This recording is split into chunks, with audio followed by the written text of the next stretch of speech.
우리가 살면서 평범한 생각들을 많이 합니다. 근데 우리가 가진 평범한 생각을 조금이나마 벗어나면 약간 극단적인 생각과 사고를 하게 됩니다.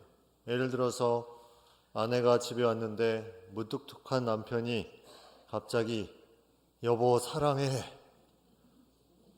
이러면 그걸 그대로 받아들이면 되는데 약간 평범하지 않으면 어떤 생각을 하냐면 이 인간이 사고 쳤구나. 뭔가 중환병에 걸렸구나. 이런 생각을 하게 된다는 거죠. 우리가 교회에 대해서도 많이 들어봤습니다. 십자가, 부활, 천국과 지옥. 우리의 평범한 사고에 그것이 넘어가니까 교회를 안 다니는 사람은 쟤들이 좀 이상하구나. 뭔가에 홀렸구나. 이렇게 생각할 수 있죠. 이게 사람의 머리가 그렇게 돌아가는 게 기본적인 구조입니다. 그거는 뭐라고 할 수가 없습니다. 근데 오늘 제가 여러분에게 전하는 이 말을 한번 들어보십시오. 그 평범함 속에 조금은 더 벗어나는 얘기일 수 있지만 이거를 들어보십시오. 어쩌면 우리의 평범함이 아니라 너무나 익숙하기 때문에 진짜를 모르고 살아가는 그런 모습일 수도 있다는 것, 우리가 한번 생각을 해보십시오. 여러분, 여행을 갈 때가 있죠. 여행을 가면 이제 여러 군데를 가게 되는데 자녀가 부모님을 모시고 여행을 갑니다. 근데 이때 부모님이 하지 말아야 될 십계명 같은 계명이 있어요. 어느 장소에 갔는데 이 음식 맛이 왜 이러냐? 언제 도착하냐? 잠자리가 왜 이러냐? 돌아다녀봐도 물이 제일 맛있다. 이 돈이면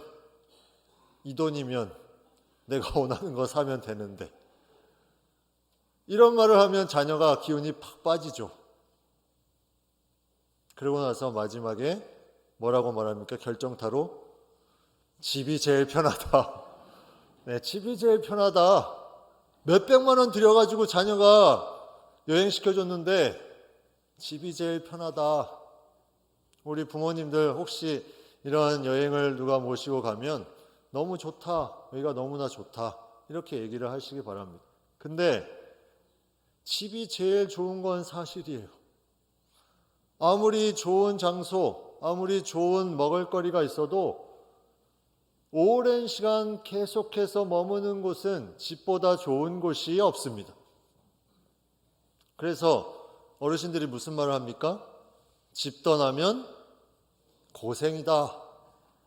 집 떠나면 고생이에요. 집이 너무 좋으니까. 그런데 오늘 우리가 읽은 성경 말씀에 집 떠나서 고생하는 한 아들이 나옵니다. 이 아들은 그냥 떠난 것이 아니에요. 뭐라고 말했냐면 아버지에게 아버지, 유산을 저에게 미리 주십시오. 아버지 죽을 날을 기다리기 힘듭니다. 유산을 주십시오. 이렇게 말했습니다. 근데 아버지가 그 유산을 아들에게 주었어요. 그 유산을 가지고 이 아들이 떠납니다. 어디로? 아주 먼 나라로. 거기서 뭘 했겠습니까? 이 유산으로 자신의 무언가를 누리고 자신이 무언가를 하기 위해서 이 유산을 다 써버립니다. 남은 것이 없습니다. 근데 그 땅에 또 흉년까지 들어서 빌어먹기도 쉽지가 않은 상황이 됩니다. 그래서 이 아들이 정신을 차리면 좋은데 뭐가 남았습니까? 재산은 다 날려도 자존심이 남았죠. 자존심. 내가 이렇게 집을 떠났는데 어떻게 다시 집으로 돌아가냐? 자존심이 남았습니다. 여러분, 치과 가면 입을 벌리라고 하죠. 입을 벌리고 나서 치과 의사가 막 소리 나는 걸로 막 진료를 합니다. 그러면서 톡톡톡톡 칩니다. 뭐라고 합니까? 아프면 아프다고 말하세요. 아프면 아프다고 말하세요. 근데 우리는 살면서 아픈데도 아프다고 말을 잘 못합니다.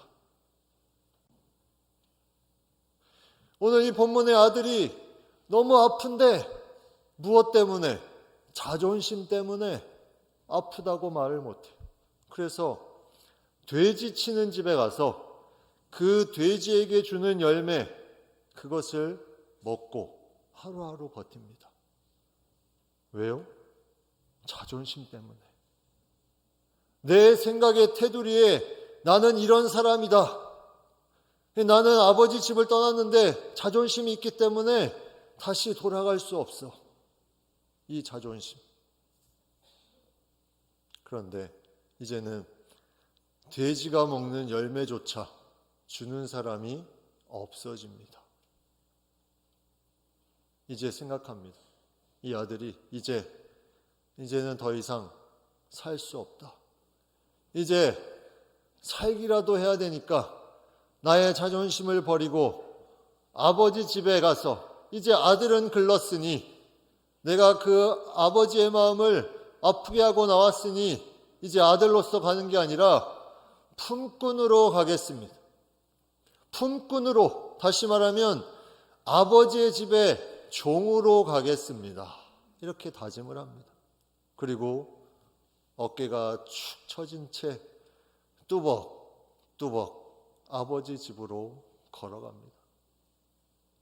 이 철없는 아들이 자신의 마음대로 살 수 있을 거라고 생각했지만 그것이 제대로 되지 않으니 자신의 자존심도 이제는 다 소용없다고 하니 뚜벅뚜벅 어깨가 처진 채로 아버지 집으로 돌아갑니다. 그런데 그 아버지 집에 한 분이 서 있었습니다. 그 아버지는 아들이 떠나가는 그 순간부터 그 집에서 아들이 언제 돌아올까 노심초사, 아들이 언제 올까 계속해서 기다리며 계셨습니다. 그 아버지의 마음, 아들이 다시 돌아오기를 원하는 이 아버지의 마음,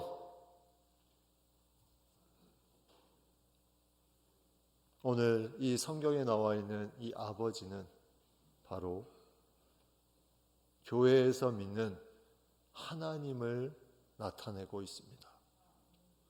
그리고 그 집을 떠난 아들은 바로 우리입니다. 우리. 성경에 모든 사람이 죄를 범하였음에 아버지의 마음을 떠난 모든 것이 죄인임을 성경은 말씀하고 있는데, 모든 사람이 죄인이었다. 아버지께로 다시 돌아오는 그 순간에 우리가 아버지 집에서 누릴 수 있는 엄청난 것이 있음에도 불구하고 자신이 혼자 살아볼 수 있다. 내 힘으로 무언가를 해볼 수 있다. 내가 무언가 나의 모든 것으로 감당할 수 있다. 소유적인 부분으로 살아가는 이 인생. 그 아버지 집의 아들로서, 존재로서 살아가면 모든 소유가 그 가운데 따라오는데, 내가 무언가 내 힘으로 소유만을 찾아갔던 그 인생, 그러한 부분으로 우리가 살고 있지는 않은지 우리는 한번 생각해 볼 필요가 있습니다. 강아지가 계속해서 뺑뺑뺑뺑 도는 걸 보셨습니까? 강아지가 왜 돕니까? 자기의 꼬리를 잡으려고. 자기의 꼬리를 잡으려고 뺑뺑뺑 도는데 꼬리도 같이 돌잖아요. 영원히 잡을 수가 없어요. 그런데 옆에 있던 강아지가 말합니다. 너 왜 그게 그렇게 좋아 보이냐? 왜 그걸 잡으려고 그러냐? 너 목적지를 향해서 계속 가봐.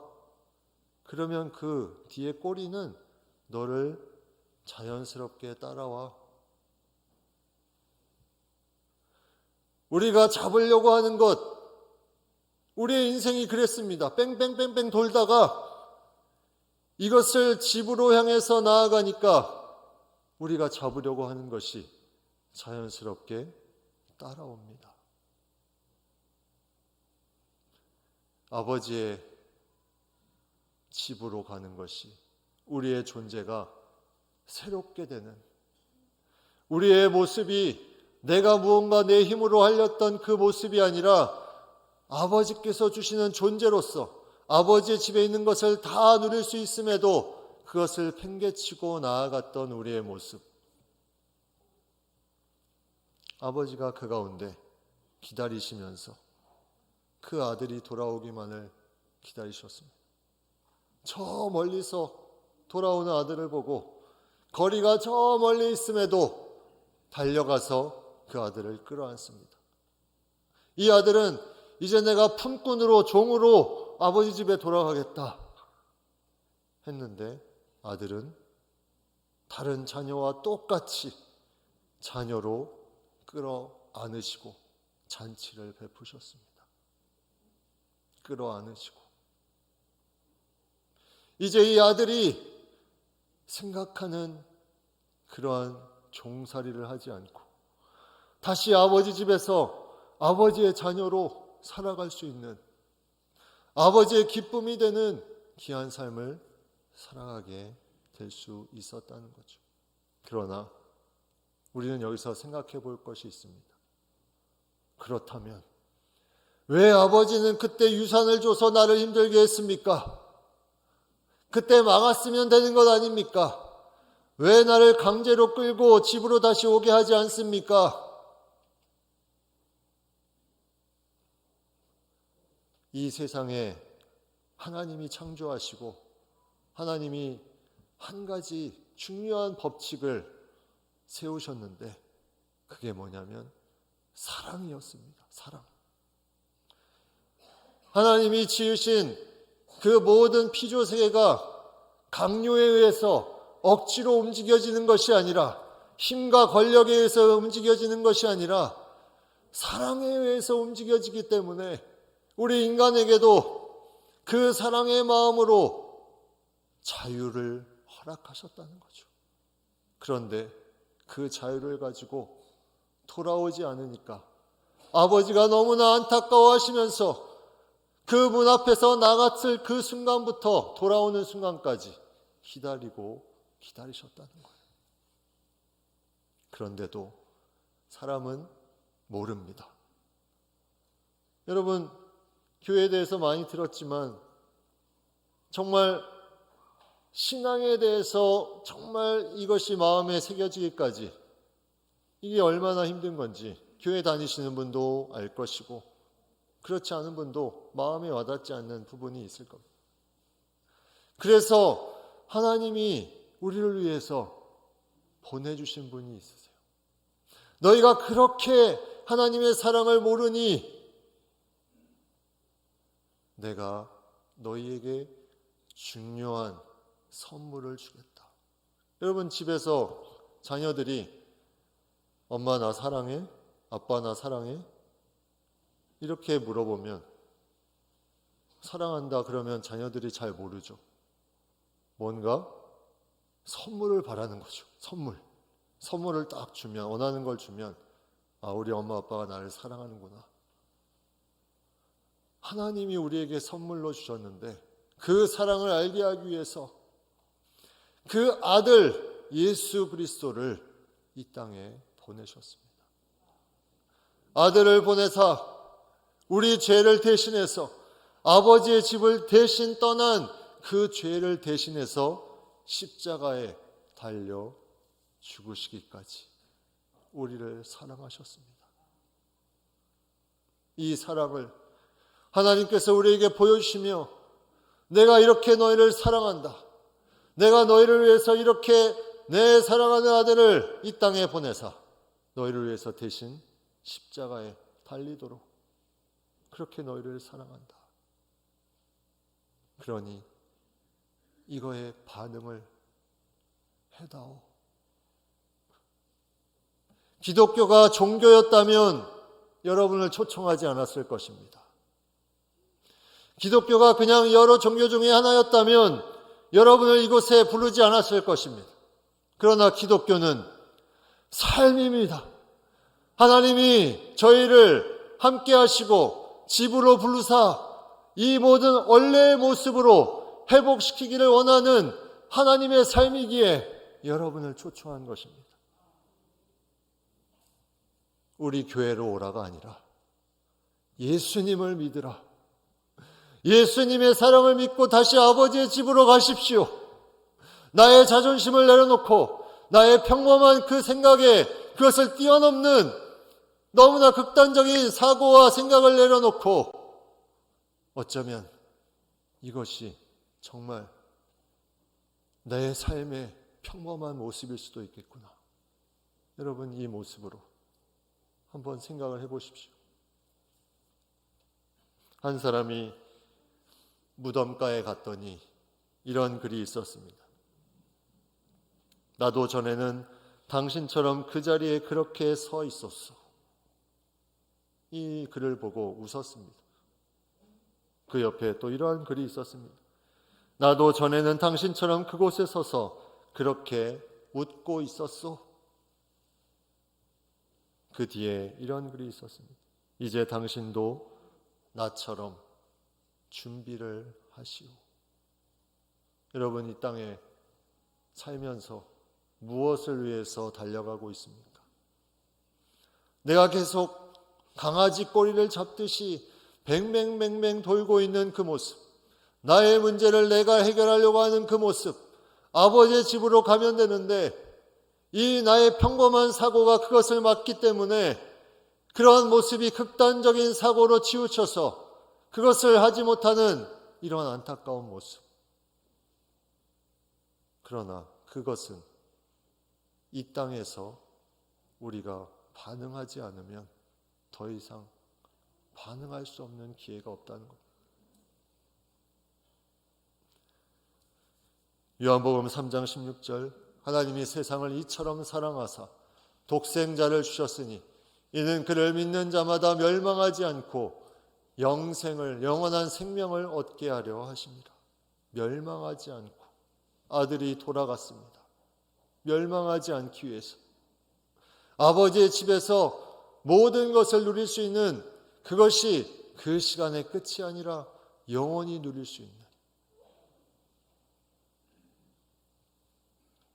이런 글이 있습니다. 불행한 사람은 갖지 못한 것을 사모하고 행복한 사람은 갖고 있는 것을 사랑한다. 불행한 사람은 갖고 있지 않는 것을 사모하고 행복한 사람은 갖고 있는 것을 사랑한다. 여러분, 무엇을 갖고 있습니까? 만약에 그 갖고 있는 것이 영원한 것이라면, 그것이 영원한 것이라면 우리는 영원한 행복 속에 거할 수 있는데 계속 우리는 다른 것을 쫓아가고 사모하고 있지는 않습니까? 요한복음 5장 24절 말씀 우리가 한 목소리로 같이 읽겠습니다. 내가 진실로 진실로 너희에게 이르노니 내 말을 듣고 또 나 보내신 이를 믿는 자는 영생을 얻었고 심판에 이르지 아니하나니 사망에서 생명으로 옮겼느니라. 여러분, 인생의 중요한 부분은 내 문제가 해결되는 것이 아닙니다. 내 문제가 해결되는 것이 중요한 것이 아닙니다. 중요한 건 내가 아버지의 집으로 하나님께로 나아가면 이 모든 것이 다 해결되는, 나의 존재가 새로워지는 그것이 가장 중요한 것. 여러분, 인생에 힘들고 어려운 부분들이 있습니까?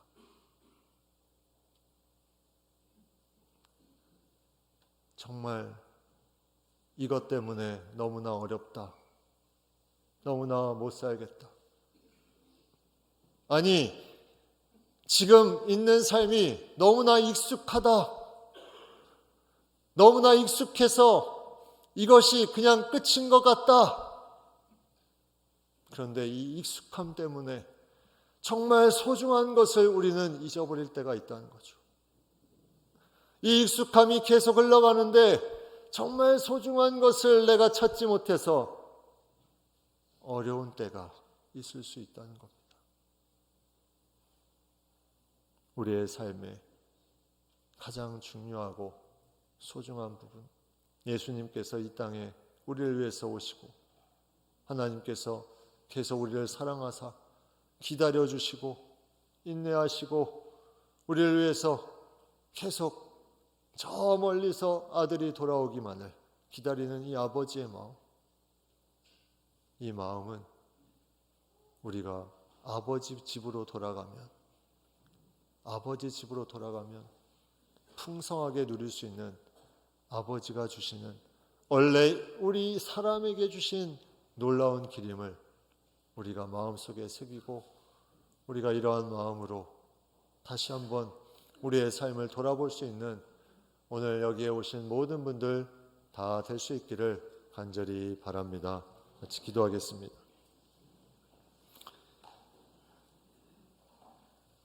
이 시간 같이 한번 기도하겠습니다. 오늘 우리가 아버지의 그 놀라운 사랑을 같이 나눴습니다. 하나님, 저희는 그 사랑을 잊고 살았습니다. 그 사랑을 떠나 살았습니다. 이제 다시 내가 그 사랑 가운데 거하며 나의 삶을 다시 생각하기 원합니다. 사랑해라고 말한 것이 평범하지 않아서 극단적인 사고와 생각을 하는 그러한 모습이 우리 가운데 있다면 얼마나 안타까운 부분입니까? 하나님이 우리에게 사랑해, 내가 너를 사랑한다 하는데 그것을 받아들이지 못한다면 우리는 아버지 집으로 가지 못하는 그런 어리석은 부분에 반응하지 못하는 부분임을 우리가 생각합니다. 주님께서 우리를 부르셨사오니 하나님께서 주시는 귀한 마음으로 이 시간 마음이 아버지께 나아가고자 하는 마음이 있다면 지금 이 시간 저를 따라서 같이 기도하겠습니다. 한 구절 한 구절씩 저를 따라서 기도하시고 또 그 마음 가운데 나아갈 수 있길 바랍니다. 같이 기도합니다. 하나님 아버지, 저를 사랑해 주시고 기다려 주셔서 감사합니다. 저를 위해 이 땅에 예수님을 보내주셔서 감사합니다. 예수님께서 십자가에서 죽으심으로 저의 죄를 담당해 주심에 감사합니다. 지금 저는 마음의 문을 열고 예수님을 나의 구원자로 영접합니다. 저의 삶을 인도하시고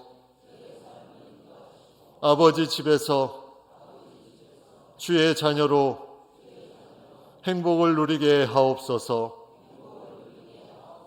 예수님의 이름으로 기도합니다. 아멘. 하나님 감사합니다. 주님께서 이곳에 그 걸음을 인도해 주시고 우리 사랑하는 이웃, 사랑하는 가족, 사랑하는 선배, 후배, 사랑하는 동료들을 함께 아버지의 집으로 갈 수 있도록 또 이곳에서 주님 앞에 나와 예배하며 나아갈 수 있도록 인도해 주심에 감사를 드립니다. 하나님의 사랑이 크고 놀라워서 이 자리에 왔음을 믿사오니 하나님 그 사랑을 잊지 않게 하여 주시옵소서. 그 사랑을 깨닫고 아버지의 집으로 돌아가 참 생명, 참 삶을 살아가는 귀한 우리가 될 수 있도록 주의 은혜를 내려 주시옵소서. 그 안에 기쁨이 있습니다. 그 안에 참된 삶의 의미가 있습니다. 그 안에 참된 삶의 행복이 있습니다. 이것을 기억하며 우리가 살아가 하나님의 자녀로서 온전히 귀한 삶의 원래의 모습대로 살아가는 저희 모두가 되게 하여 주시옵소서. 예수님의 이름으로 기도드립니다. 아멘.